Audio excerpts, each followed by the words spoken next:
12-year-old boy showed up at a neighbor's door, starving, bleeding, and wrapped in duct tape. His mother said it was love. What really happened inside that house? Blood had dried in thin, crusted lines around his ankles, caught between the folds of silver duct tape, embedded in torn skin. The boy stood at the doorstep, barefoot, hollow-eyed, skin clinging tightly to bones. He didn't cry.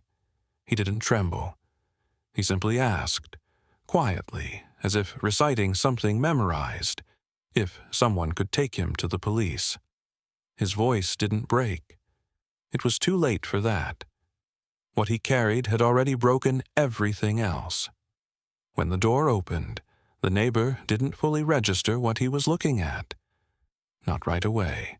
There was a smell, sour, faintly metallic, the odor of untreated wounds, of sweat that had lingered on the body too long.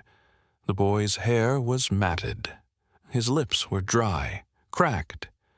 But it was the stillness in his eyes that cut the deepest, not pain, not fear, but a vacancy that children aren't supposed to know. That boy was Russell, 12 years old. He wasn't running away from home. He was escaping captivity. This wasn't a spontaneous act of cruelty. The injuries on his body weren't random or hurried. They were intentional, sustained. Each mark told a story, not of rage but of belief. Someone had hurt him slowly. Someone had planned it, justified it, repeated it. And that someone was his mother. Ruby Franke had been known publicly as a parenting influencer, the face behind a family YouTube channel once praised for its wholesome, structured lifestyle. She preached obedience, discipline, the importance of strong values. But the discipline she delivered was more than harsh. It was systematic, cold, precise. It had the logic of religion, but none of its mercy. As Russell sat inside the neighbor's home, legs trembling as he nibbled a granola bar, he began to talk. Not freely, not like a child seeking help. He spoke as if reciting. The ropes had been part of a lesson. The fasting, the beatings, the silence. They were punishments, yes, but also gifts. That's what he had been told. That's what he still believed. He didn't say she was angry. He didn't say she was cruel. He said she was helping him. What kind of mother convinces her child that suffering is love? The answer is not simple, but it is familiar. There is a pattern in cases like this, a slow erosion of empathy wrapped in certainty. First, the parent believes the child is broken. Then, they believe they were chosen to fix them. When love becomes an obligation tied to compliance, punishment becomes a form of affection. And when no one intervenes, the line between guidance and domination disappears. Ruby wasn't alone in this. Jodi Hildebrandt, a self-proclaimed therapist and life coach, had moved in with Ruby months prior. She brought with her a philosophy called connections, a mixture of distorted spiritual counseling and authoritarian control. Together, they created a system where obedience was sacred and dissent was evil. The children were no longer sons and daughters. They were sinners to be corrected. What made it more dangerous was how calm it looked from the outside. The house was clean. The children were quiet. The rules were clear. But behind those walls, they were starving. They were being tied down with ropes. Their wounds were being treated with honey and cayenne pepper, then wrapped in plastic to avoid staining the furniture. Russell's escape wasn't just a moment of courage. It was a moment of clarity, a fracture in the routine, an instinct that hadn't been silenced yet. When he reached the second neighbor, after the first door went unanswered, he was bleeding, dehydrated, and trembling with hunger, and he apologized for bothering them. That detail never leaves you. A child on the verge of collapse, still afraid that asking for help might be the wrong thing to do. Because when abuse is wrapped in love, victims stop recognizing it as abuse. That was the beginning, but not the worst of it. Because Russell wasn't the only one. The house looked ordinary from the street. Beige siding, trimmed hedges, a driveway lined with gravel. A bird feeder swayed gently in the morning wind. Nothing out of place. No sound of distress, no shattered windows. Just silence. Dense and patient. When officers entered, the silence held. The interior was unnaturally clean. Too orderly. No scattered toys, no dishes in the sink. The air was cool, filtered, faintly perfumed, but underneath it, a metallic trace lingered, subtle and sour. Not strong enough to alarm someone casually visiting, but unmistakable to those trained to notice what shouldn't be there.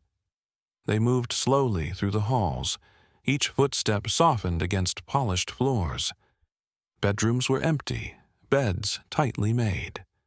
A recording setup had been placed in one of the spare rooms. Tripods, ring lights, cue cards on the wall. This was where the family's videos had been filmed, where their message had been packaged, polished, and sent into the world. But that wasn't what they were there to find. It was the bathroom that told the truth. In the corner, inside a closet barely large enough for a child to sit upright, they found her. Evening. 9 years old. She didn't scream. She didn't speak. She didn't even move at first. She sat with her arms wrapped tightly around her knees, chin tucked into the crook of her elbow. Her eyes didn't register the flashlight beam or the voice calling her name. She blinked slowly, as if her mind was somewhere else, somewhere she hadn't yet returned from. They spoke gently, asked her name, asked if she was hurt. She gave no answer. They offered food, pizza. The smell of melted cheese and bread filled the air, warm and foreign in a space that had long since forgotten kindness. Still, she hesitated. It wasn't fear of them. It was uncertainty. Like she didn't believe it was really for her. Eventually, she reached out, and then she ate. Slowly at first, then quickly. The hunger was quiet, but deep. Downstairs, a locked door, a heavy vault-style handle. When questioned, Jodi Hildebrandt, who had just arrived on the property, initially refused to give the code. She insisted officers had no right, no cause, that they didn't understand what she was protecting. But the law didn't need her permission. What lay behind that door wasn't dramatic. It wasn't a hidden chamber lined with weapons or ritual markings. It was something simpler, colder. The room was bare. Concrete floor, no windows, no warmth. A pair of cuffs rested inside a drawer, a length of rope, a small carabiner still looped through a nylon strap, a folded blanket, a plastic bucket, and nothing else. It was a holding place, a punishment room, a space designed not to torture, but to erase. This wasn't where a child lived. This was where a child was sent to disappear. They searched every inch of the house, following Russell's words like a map, his quiet confession that 2 of his sisters were still inside. But only Eve was found. Julie, the older sister, was gone. No signs of struggle, no obvious trace, just absence. When they confronted Jodi, she said little. Her face didn't shift. Her tone was measured, polite. She asked for her attorney, then crossed her arms as if preparing for a negotiation. But there was nothing to negotiate anymore. Every room in that house whispered the same thing: compliance, silence, control. It wasn't rage that had built this place. It was belief. And belief, when shaped into certainty, can become something much harder than hate. It can become discipline. It can become ritual. It can become a prison where children are taught to punish themselves before anyone else even has to. The basement wasn't hidden. It was just quiet, tucked behind a plain white door at the end of the hallway. No markings, no signs of secrecy, only a worn brass knob and a faint draft of colder air slipping from the cracks. It was Jodi who finally gave them the code. After long minutes of back and forth, after questioning turned into insistence, she relented. Not out of fear, not out of guilt, but with the kind of annoyance reserved for those who believe they are being interrupted mid-mission. The lock turned, the door opened, and the stillness inside was immediate. No furniture, no color, just 4 gray walls, a concrete floor, and a silence so thick it clung to the skin. At first glance, it looked like storage, but the longer they stood there, the more obvious it became. This was a room designed for containment, not safety. A bucket sat in one corner, a folded blanket in another. The smell was faint. Stale air, something old and sour underneath it. The kind of smell that doesn't linger from use, but from neglect. They checked the drawers along the far wall. Inside were zip ties, gauze, used bandages, rope. Not medical supplies, not household tools. These weren't there for emergencies. They were tools of order. One officer stood quietly, staring at the floor where faint drag marks curved toward the wall. He didn't say anything. No one did for a while, because they all understood. Whoever had been in that room hadn't been left there by accident. Upstairs, Eve still wouldn't speak, but she ate. Slowly, with both hands, like she thought someone might take it away. Her lips trembled between bites, not from sadness, but from the confusion of permission. She didn't know what it meant to be allowed. And Russell, he was still at the hospital by then. Still being treated. Still telling stories that didn't sound like stories at all. He said the pepper was meant to cleanse, that it burned at first, but that meant it was working, that he was being reset, the same way Jodi had told Ruby to do it, the same way his mother had watched and nodded, while his skin blistered beneath the plastic. He didn't call it punishment. He called it healing.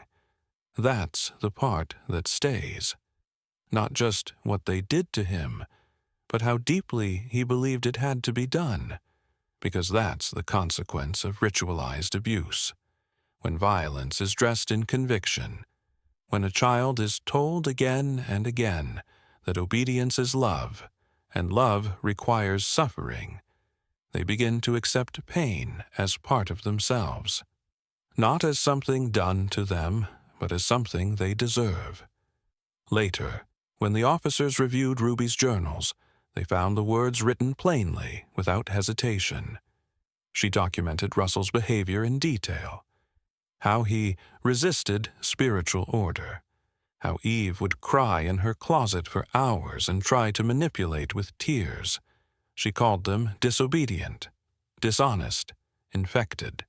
She wrote about their fasting like it was a sacred rite, and never once did she refer to them as children, only as subjects of correction. That mindset, rigid, sanctified, wasn't born overnight. It was cultivated, brick by brick, praise by praise, view by view, because the most dangerous cages don't always have locks. Sometimes they look like a family. Sometimes they sound like faith. And sometimes they are built so carefully that even the people inside them don't know they're trapped, until they bleed through the floor.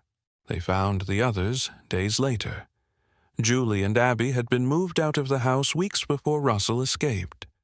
Not in the middle of the night, not hidden in crates or trunks.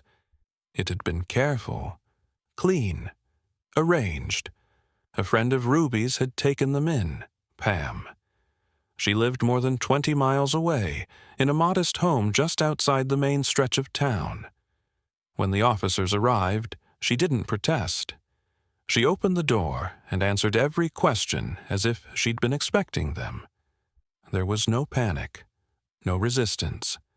She said the girls were fine, that she'd only been asked to help for a few days, that she didn't know what was happening at the house in Ivins.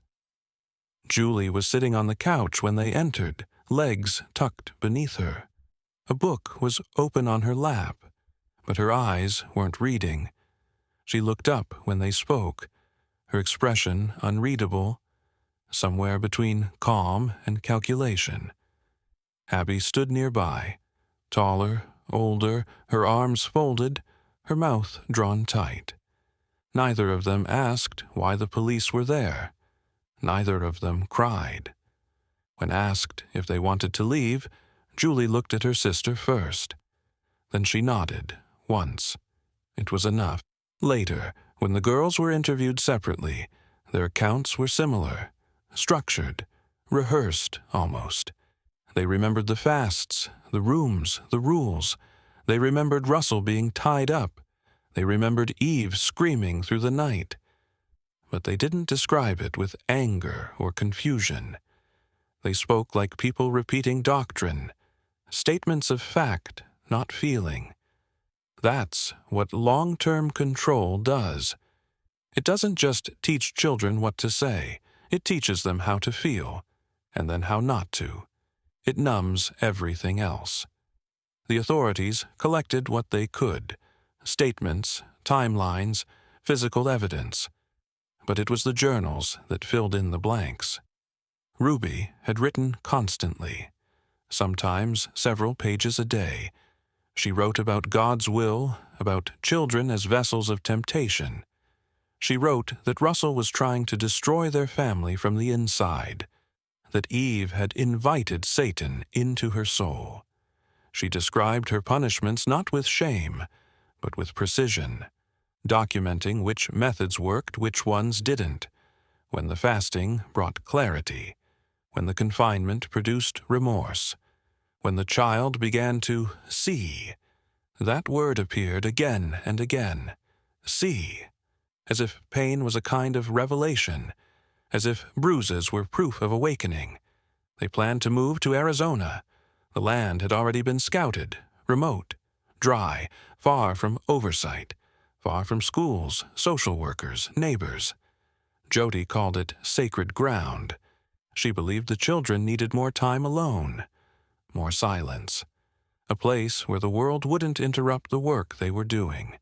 They called it healing, but the preparations told a different story. $85,000 withdrawn from accounts, some belonging to the children, cameras packed away, belongings sorted. A journal entry mentioned medicine bought across the border, just in case. Not healing, fleeing, not salvation, collapse. And in the middle of it all, one boy walked barefoot through a neighborhood, bleeding and half-starved, and asked for help with a voice so quiet the world almost didn't hear it. Almost. That was the fracture, the thread that unraveled everything. Because abuse can hide in doctrine. It can dress itself in faith and disguise itself as discipline. But it can't survive daylight, not forever. And when it breaks, it doesn't shatter. It seeps, slowly, quietly, until it stains everything. Kevin arrived at the station late in the afternoon. He wasn't escorted in, wasn't in handcuffs, wasn't crying.